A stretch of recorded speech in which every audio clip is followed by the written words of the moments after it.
And the same trophy has been passed along every year since. And tonight, one of these two people is going to take home that award. Some years we award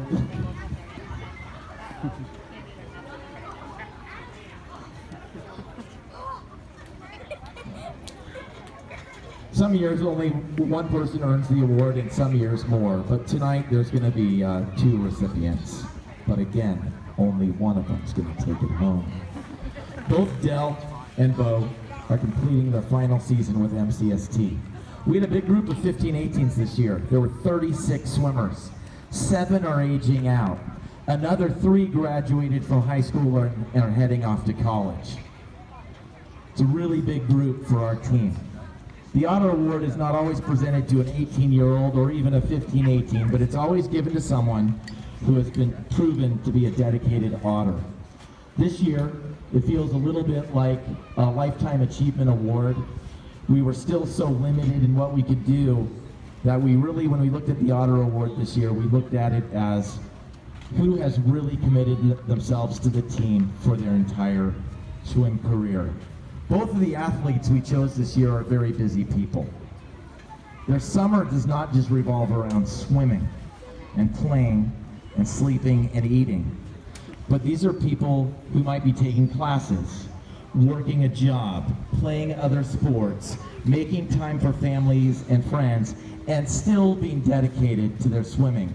And I guess when I say dedicated to swimming, I don't mean they show up. Anybody can show up to swim practice. But when they show up, they work really hard. There is a constant push to get better. That doesn't mean you always get faster, but there's a push to attempt to get faster or better, a drive. I'm going to start today with Bo. I've known Bo since he was 4 years old. Bo has been swimming with MCST for 14 years. As I mentioned at a different time, his favorite part of MCST is nerd ball. Yeah, I didn't know that. If you ask Bo what his favorite event is, he would say it's 50 free. That's because all of us are a little bit lazy, because Bo is clearly better at the 100 fly, but he would still say 50 free. Because once you admit that you're better at fly, that means you have to work hard at fly and practice all the time. But if you say it's free, you just do a lot of freestyle. My earliest memory of Bo was one year at League Meet, the year that League Meet was at the College Park High School. It was 2012. It wasn't his first year on the team, I just can't remember that far back. It was 2012 and Bo was swimming a race. He was swimming breaststroke.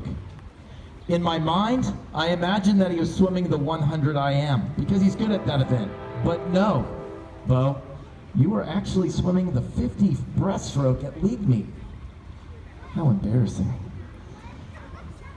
While he was swimming his 50 breasts, he started laughing and smiling during the race. And Megan, who was coaching at the time, and I were watching him and we were like, what is he laughing and smiling about? So after the race, we said, Bo, why were you laughing during the swim? And he said, Coach Keelan, I just like swimming so much. And I was like, aw. And then here's the funny thing. And I don't know if you remember me asking you this, Bo. At practice, it was either the week before league or the week before league. You were swimming into the wall right here doing breaststroke. And you were laughing as you were swimming, and you looked the exact same. And I remembered the moment at College Park, and I asked you, Bo, what are you laughing about? And part of me was hoping you would say, I just love swimming so much. But you didn't. You said you were thinking about something that happened yesterday. It was a letdown. He still has that same grin in practice all the time. Nobody really knows what the future holds for Bo. I know what the future holds for me, though, guys. We're totally coming in at 110. He's going to play water polo at DVC this fall. He registered for his classes. He screwed up and signed up for the online classes, so his mom had to re-register him for classes, so he's going in person. It all worked out because of his mom. She's a little more type A than he is.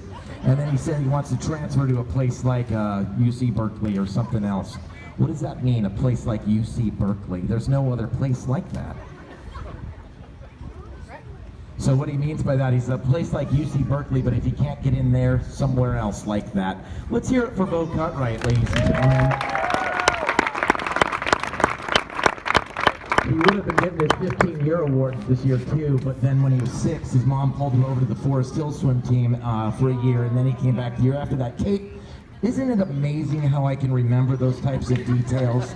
Me in the water, dedicated to Beau when he was 4 and 5, and then transferring over to Forest Hills for a year, and then get bouncing back to MCST. Just sampling the waters, I guess you were, to see if there was something better else out there. Don't worry, no grudge held here. All right, on my right-hand side, ladies and gentlemen, meet Del Roderick.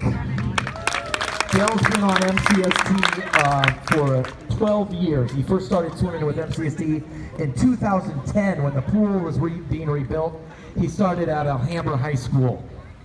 His favorite, if you ask Del what his favorite event is, he would say it's the 50 free.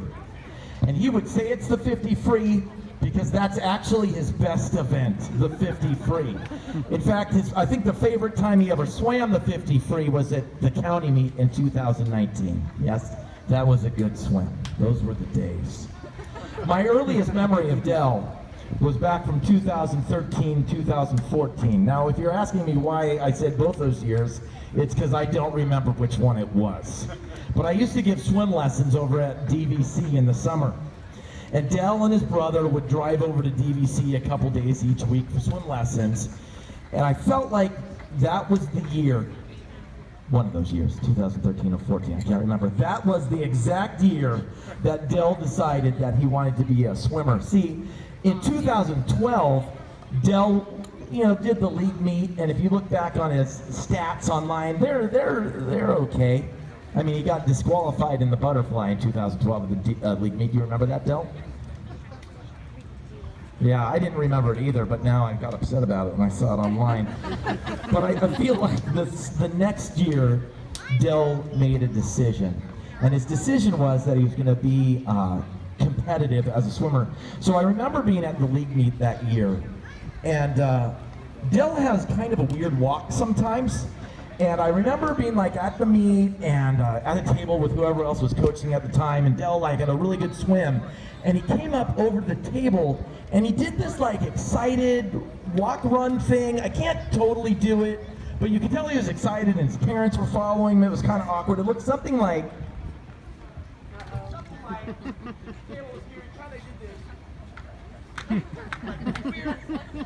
this weird, excited run.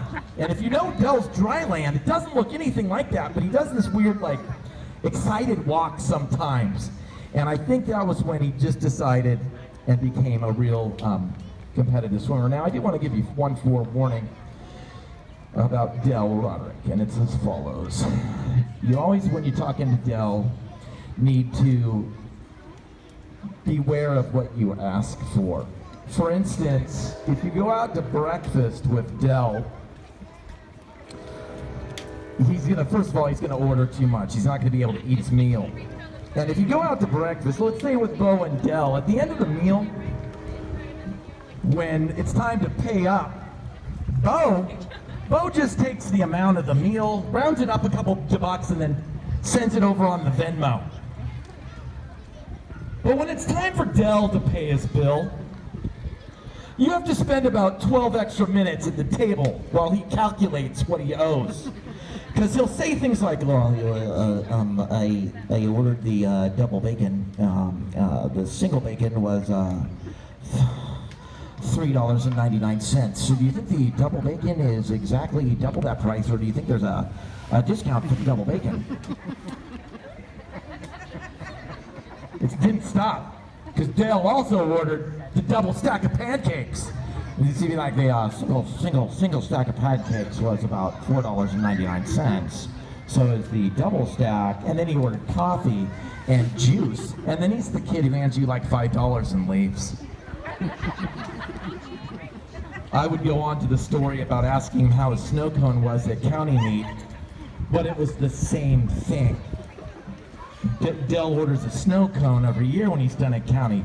Don't ask him what he orders, because he'll talk your ear off for about 12 minutes telling you the different options at the Hawaiian Shave stand. He'll compare the prices for you when you just wanted to know if it was good or not good. I miss you, Dell. Dell just finished his first year at DVC. He came back to MCST after a year at DVC. He's going to be at DVC again, and then he'd like to head off to UC Davis after the junior college. His career goal is to be a doctor. I can kind of see it. He has super messy handwriting. I think he's totally qualified. One more round of applause for Bo and Dell. I am definitely going to miss these guys.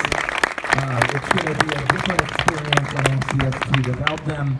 And ladies and gentlemen, at this point in the program, we are done talking. I totally won the bet. Drinks are on you guys, and we're talking fresh bottled water, ladies and gentlemen. That's all we got here. The pool's going to be open in a few minutes. If you're going to go swimming, swimmers, there's no diving. There's absolutely no diving. Don't dive off the sides. It's just swimming laps. Just laps. Do a lot of laps if you want. Get in shape for 2022. Or just play. That's up to you. But not until the lifeguards tell you you can get in. Have a good night, everybody. We'll see you sometime soon.